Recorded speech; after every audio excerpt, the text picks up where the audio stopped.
United States of America and to the republic for which it stands.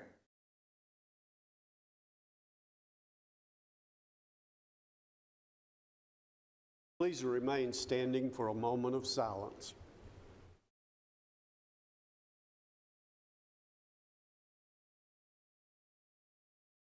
Thank you. Call a roll, please. Mike Curtis. Here. Amber Brown. Jerry Sartain. Here. Joe Machoto. Gary Farley. Here. Renee Curtis. Here. Zane Cantrell. Present. We have a quorum. Thank you. You have the minutes of the last meeting, which was November the 9th. Are there any changes or deletions to the minutes? Look good. Move to approve, Mr. Chairman. And second. I have a motion and second. Call a roll, please. Mike Curtis. Yes. Amber Brown. Jerry Sartain. Yes. Gary Farley. Yes. Renee Curtis. Yes. Zane Cantrell. Yes. Minutes have been approved. We have 4 items before us tonight. The first item is by the Howells, and this would be a special exemption for a non-commercial storage facility for personal storage. What do you have on that, please? Thank you. Application 2022-29 is a request from Mr. Howell for a non-commercial storage facility to be used for personal storage upon a property located in the RM medium density residential zone. The site is an 8-acre parcel located off of Del Thomas Road. It is developed with a single-family home and several outbuildings. Mr. Howell would like to subdivide the property into 2 pieces, with a 1.91 acre piece having the home and a couple outbuildings located on it, and the remaining 5 acres would have a structure that would be used for personal storage. Because in the residential districts, you have to have a primary structure before you can have detached accessory structures. Before he can get the plat approved and move forward with the plat, he would need to obtain special exception approval from the Board of Zoning Appeals for the structure on the remaining 5 acres. So I took some photos of the property. I posted a sign on Del Thomas Road. You can see the surrounding area. We received a lot of phone calls on this matter, but once it was explained to each person what the request involved, no one indicated that they had any issues. And so this is the 1.91 acre piece. And so we're not considering that right now, but when he carves this 1.91 acres out of the 8-acre piece, it will leave the 5 acres with that one structure. Now, if the structure was used for agricultural purposes, we would not even need to be here, but it's his intention to continue to use the structure for parking his RV. And some of the criteria that for the non-commercial storage facility requires verification that the site cannot support the installation of a septic system. At this time, he does not know. Information that we have indicates that the soil conditions aren't suitable, but that's based on maps that we use. We're not soil scientists. He does have an appointment in January or February for soil scientists to go out there and probe to see if there are soil sites on the property. So we don't have that information in hand, but the information that we do have available to us indicates that the soil conditions aren't suitable for the installation of a septic system.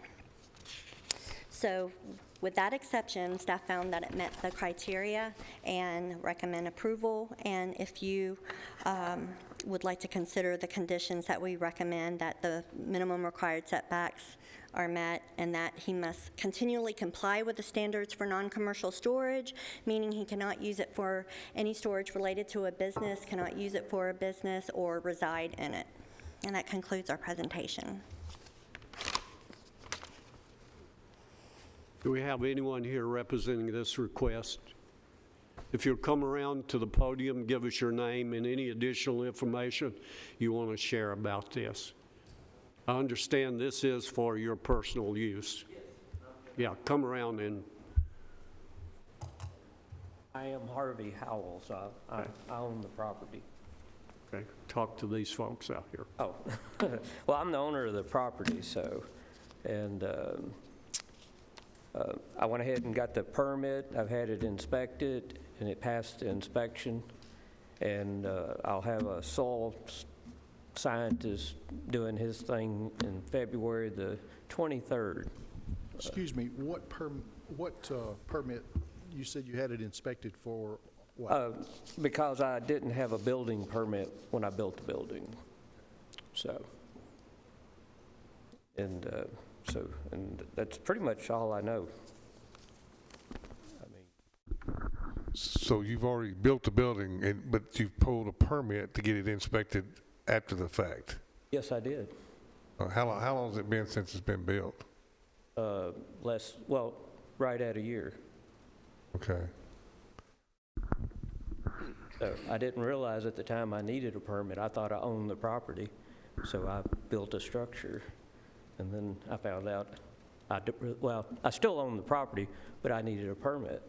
So then Correct. I came back and requested a permit. And the building codes department has already inspected it? Yes. Any other questions? Is it your intention to build a residence on the remaining 5 acres if you can get the soils? My intentions were to leave it to my grandson, the property. So personally, I have no intentions of building on the property. Okay, anyone else? Thank you, you may be seated. We'll open this for a public hearing for anyone who'd like to speak on this request. Close the public hearing. This is recommended by our planning staff. I'll entertain a motion at this time. I move that we approve with staff comments. Say that again. I move that we approve with Okay, staff we have comments. a motion to be approved. Second. Do we have a second? Got a second? Gary. Call the roll, please. Mike Curtis, Yes. Amber Brown, Jerry Sartain, Yes. Gary Farley, Yes. Renee Curtis. Yes. Zane Cantrell. Yes. The next item we have is by the Castillo, and this is a special exemption request for accessory structure. And what do you have on that, please? Thank you. Application 2022-30 involves a property located off of Shelbyville Pike. It's vacant property, and it's 5.27 acres. They are seeking special exception approval for the establishment of an accessory before the principal structure for property located in the residential low-density district. And this is the property in question. It's a long, narrow piece, but it is the applicant's intention to build within 2 years. They are seeking approval to go ahead and establish a 1,200 square foot storage building so they can store materials for the construction process. But they do indicate they will build within 2 years. And they've been made aware of the limitations of the structure, that it cannot be used as a residence. This is similar to the non-commercial storage facility, but they cannot use it for commercial operations or storage for a commercial business offsite. And so these are photos of the area. It's along Shelbyville Pike. We did not receive any phone calls regarding this request, and you can see it's well off of Shelbyville Pike. It will have no issues meeting setbacks whenever they do come to pull permits. They can demonstrate exactly how many feet off of the property line the structure will be. Oh, sorry. That's looking across Shelbyville Pike. That's looking towards Shelbyville. That's looking towards Murfreesboro to the right of the property. And then this is the driveway that leads down to the building area. And all of these lots were recently tracked off. Didn't have to go through site subdivision review because everything was over 5 acres, but if anybody decided to reduce any of those properties below 5 acres, they would have to go through the subdivision plat process. Danielle, is there going to be any issues with the accessory structure being in front of the principal structure? It's so far back, then yes. If the principal structure's set back more than 60 feet, the accessory structure can be located in front of the principal structure, provided that it meet the 40-foot setback from the front yard. Is there a concept on what the structure is going to look like? No elevations were provided. Okay, thank you. Any other questions of the staff? Do we have anyone here representing this request? If you'll come around, please. Come to the podium and give us your name. Dionis, Castillo. And basically we're building the house ourselves. We want to do like a custom home. The custom material right now, it's extremely high. So the plan is just to build a structure that we will use eventually for our personal belongings.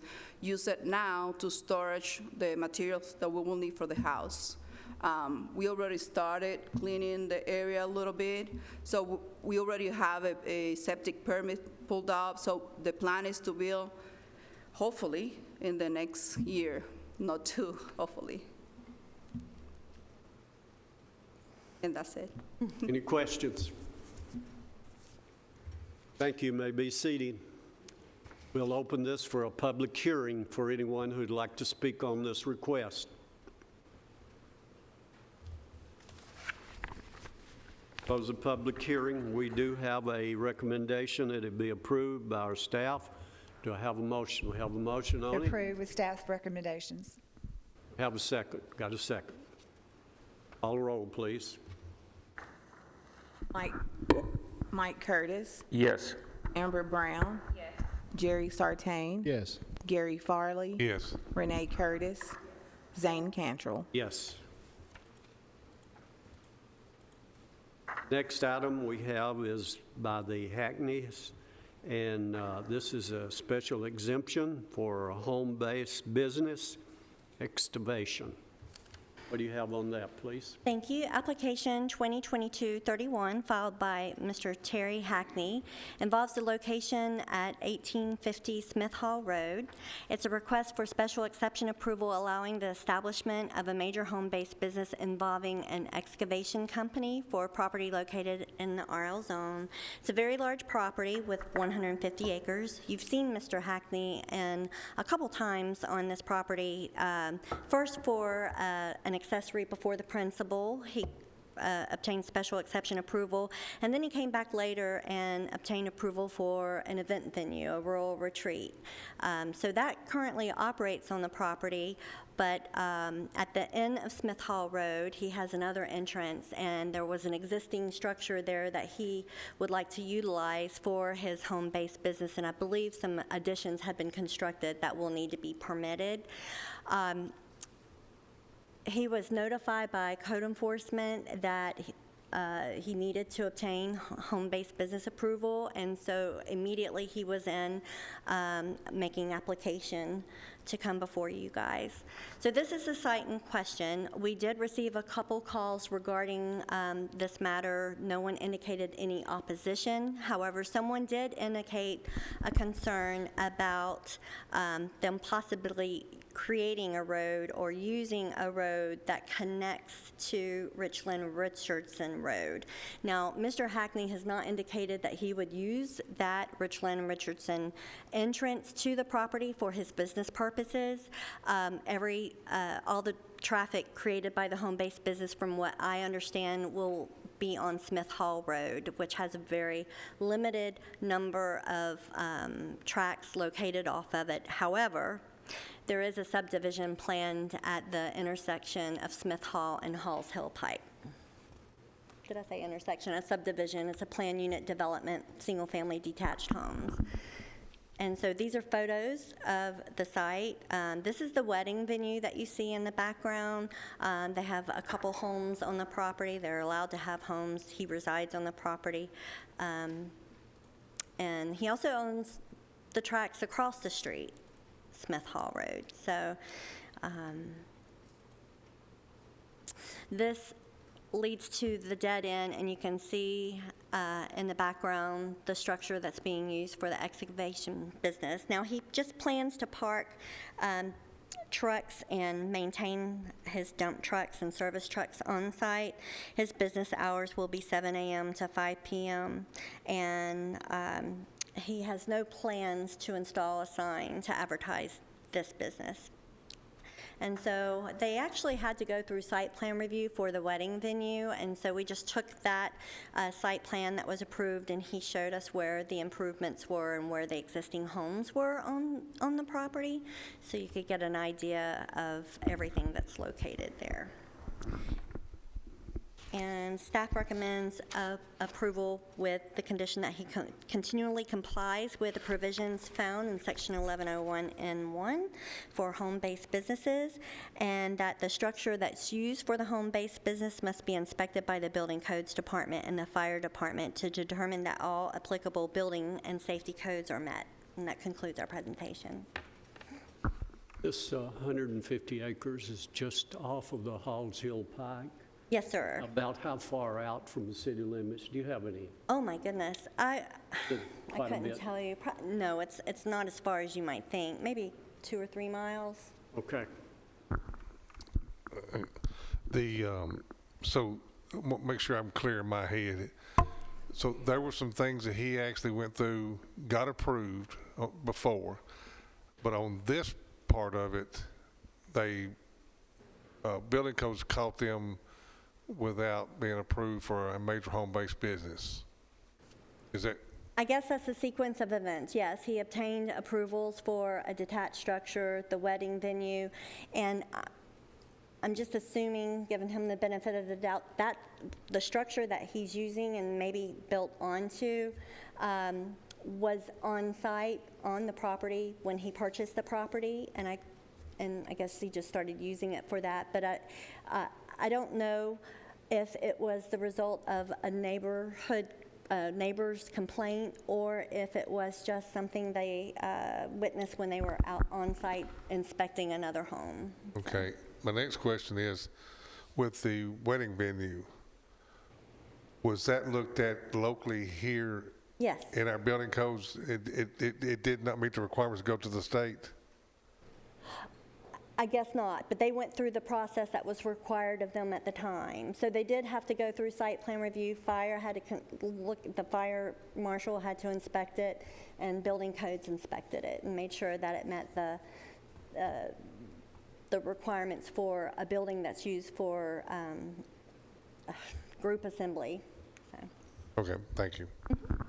Danielle, I'm just trying to make sure I understand too, and it might be here, but looking at the site plan, where exactly is the excavation going to be taking place? Well, excavation will be taking place off-site. Okay. There has been some work happening to the site, but it's his personal site, so he's also working the property. But like the excavation will be taking place off-site for business. You know, those activities will take place off-site. He's only asking to park and maintain the trucks here. That's what I was going to ask next. Is when I'm thinking that, I'm thinking like the Caterpillar size trucks, right? Yes. Okay. I'm just trying to make sure I'm following. Thank you.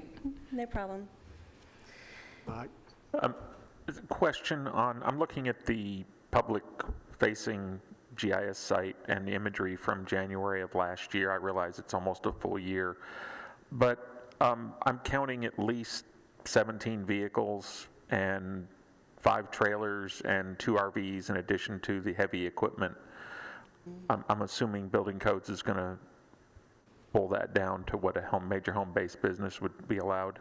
Right. I mean, he'll have to identify which vehicles are used for business purposes. I mean, RVs, or, you know, he's got a large property. It's located so we haven't heard anything from anyone, any complaints like that about the number of vehicles.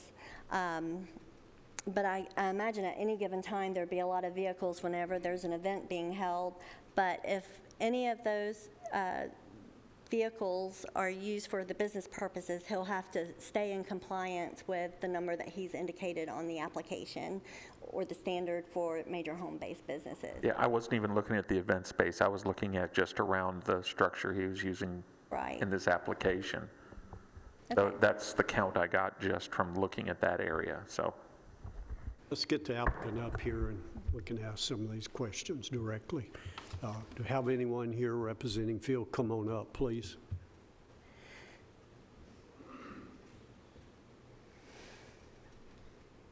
I'm Terry Hackney. I own the land out there. I got 150 acres out there. We have the event venue, so there is a lot of people during the events. But now, separate from that, I have the excavating company. So it's basically 2 dump trucks is what I got. And the equipment usually stays on sites, out in subdivisions or something like that. We do bring them back there to work on them or change oil, something like that. That'll be about it. But they're rarely there. They're mostly out somewhere else.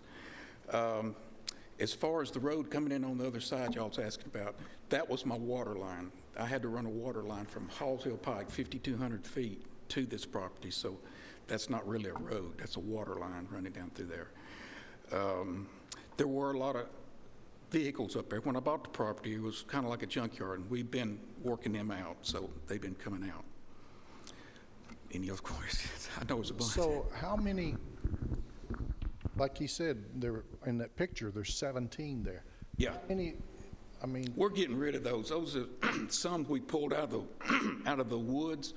They've been up there. There were 2 big Greyhound buses. We've got one out. And we're just eventually cleaning it up. And I still got 1 bus down there, too, that we're trying to get out. Yeah, there's... I bring it up a lot of times. A home-based business is supposed to be something you don't really see. So all of your equipment is not going to be out by the road. It would have to be up behind your building. Yes, whenever it is in and it's not on the job site, that's where it will go. But we live, that's a 1-mile dead-end road down there. So nobody, and I'm the only one, there's a friend of mine that lives there too. So there's nobody should even see that property. And on the back side, over the hill on Halls Hill, on Richland Road, that I think is like 2,600 feet. It's another 1/4 mile before nobody can see that place unless you're in an airplane or a drone or something like that. But we are trying to clean it up. Thank you. Any other questions? No excavation will be done on your property? Not Right even now in it the is. future? Yeah, we're putting a pond in. It's the state of Tennessee is helping us. I've got an engineer out there, so it is some going on right now. We extended the pond. If you look at some of the pictures, there's another pond going in. State of Tennessee is helping, our TDEC is what's helping us put that in. So they're involved in that. So they're letting us move dirt from one place to the other on site. So On site? On Yeah. site. Okay. Thank you. We'll open this for a public hearing for anyone who'd like to speak on this request. Close the public hearing. I'll entertain a motion on it. I make a motion, we approve the request Have a with motion staff to be contacts. approved. Got a second? Amber, did you second? Yes. Okay. Call the roll, please. Mike Curtis, No. Amber Brown. Yes. Jerry Sartain, Yes. Gary Farley, Yes. Renee Curtis. Yes. Zane Cantrell. Yes. All right. Back to the giant garages. We've had this before. Okay. What do you have on that, please? Okay. And tell us the difference. Okay, I'll tell you the difference. Application 2022-32 is a request for a special exception approval for the establishment of a mini storage business located upon a property in the commercial services zone. Giant garages, of course, you're familiar with it. We saw them, I think it was back in September, that they came before you. They were seeking some variances to lot coverage and unit size, because at the time, and until the amendment is approved, which it's going to be presented to the Board of Commissioners tomorrow evening, they wanted to deviate from the 500 square foot max to allow them to have larger units to make available for rent. So you asked the applicant to go back and kind of revisit his development plan, and they had been in discussion with staff, and it was determined that if they rezone the property to commercial services, then it would allow them the necessary lot coverage requirements that would meet the development plan that they are proposing, which would allow them up to 60% lot coverage as opposed to the 50% that's permitted in the LI district. So the property was previously zoned LI, and it allowed self-storage units by right at that time. So now they're not here before you asking for variances. They are asking for approval of the use of the mini storage facility. So anything that you approve tonight would just be for the use of a mini storage facility, no variances. So their next step, if they are to get approved, they would go through site plan approval, a technical review, engineering, fire, building, planning, and then once it's determined that they meet all of the development standards, the plan will be presented to the Planning Commission for approval. And that has to happen before they can pull any permits. So, in consideration of the surrounding area, where there's a storage facility next door, you have the landfill, you have a recreation area, the convenience center, staff found that the use is compatible with the surrounding area, and the fact that it was previously zoned light industrial. So he actually kind of downzoned to a commercial services zone. That's not even our most intense commercial district. So these are photos of the site. We posted a sign on the property. We did not get any phone calls regarding this request. And so the rezoning of the property was final last month. And the amendment for the unit size is a text amendment that staff had recommended to the Planning Commission and Board of Commissioners that would increase the size of storage units in the specific standards for mini storages. So if you see another application before you for self-storage, it may be allowed to go up to 750 square feet. But it's not often that we would see them commit to unit size until the site plan review, where they actually have to go through a thorough review and identify the number of units and the size of the units. And so we recommend approval. Eric, go ahead. Okay, all right. I've slept since then, but I remember there was a lot of controversy on this issue.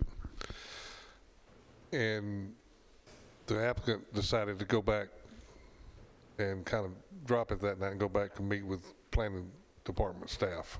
I think the controversy was the fact that they were asking for a variance which was self-created, and it could be demonstrated that it was financially motivated. And so it didn't meet the variance criteria whatsoever. Okay. And so that's why you had asked the developer to go back and revisit their development plan.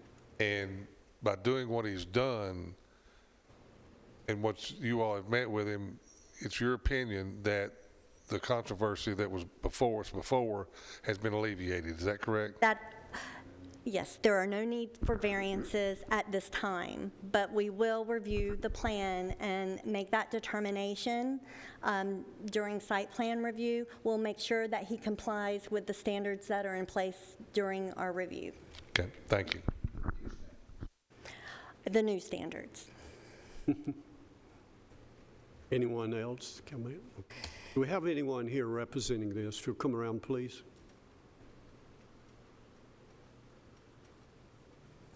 Eli Waldron. I'm one of the owner and developers of the project. And as Mr. Cantrell noted, y'all have seen us before. And Mr. Farley, I believe you were actually the one, obviously, previously in September, we did not meet the criteria, so we did pull it off the agenda that month, and we went back and worked with staff and found a way that we could go about it. It's actually pretty much my understanding is the same way the adjacent self-storage facility is zoned as well as approved under commercial services. So we went at it that route, and if you have any other questions, I'd be happy to answer. I want to say this about Danielle explaining to me, and you being up here this time really helps me for my concerns before. Sure. Well, and I just had an engineer speak on my behalf previously because it was, a little bit more of a gray area for what we were asking for, and I just didn't want to get too technical. Well, I'm glad you're here this time. Sure. I'll just leave it at that. Any other questions, comments? Thank you. You may be seated. We'll open this for a public hearing for anyone who would like to speak on this.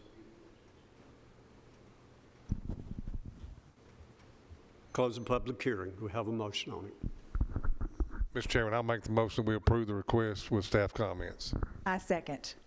Got a second? Call the roll, please.